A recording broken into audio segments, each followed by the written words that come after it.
GST में होने वाले bill to ship to model को समझ लेते हैं। मान लेते हैं 3 पार्टीज हैं, पार्टी ए, पार्टी बी और पार्टी सी।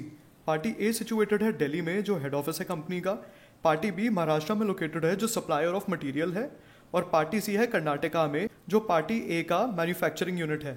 अब ए हेड ऑफिस जो है वो अपने महाराष्ट्र में बैठे हुए सप्लायर को गुड्स का ऑर्डर देता है और बोलता है कि आप इन गुड्स को मेरे मैन्युफैक्चरिंग यूनिट सी में सप्लाई कर दीजिए।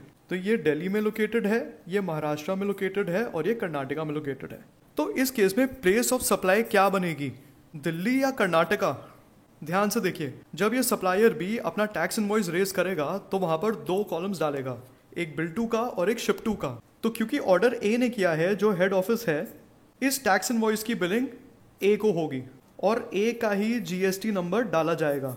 अब क्योंकि ये दिल्ली और महाराष्ट्र के बीच का ट्रेड है तो ये इंटर स्टेट सप्लाई है और इनवॉइस पर आईजीएसटी चार्ज हो जाएगा। इस आईजीएसटी का क्रेडिट कंपनी ए को ही मिलेगा। दूसरी साइड में वो शिप टू के अंदर मैन्युफैक्चरिंग यूनिट कर्नाटका का पूरा एड्रेस डाल देगा और वहां पर सिंपली गुड्स की डिलीवरी कर देगा। तो bill to ship to model में बिल टू हुआ दिल्ली और शिप टू हो गया कर्नाटका।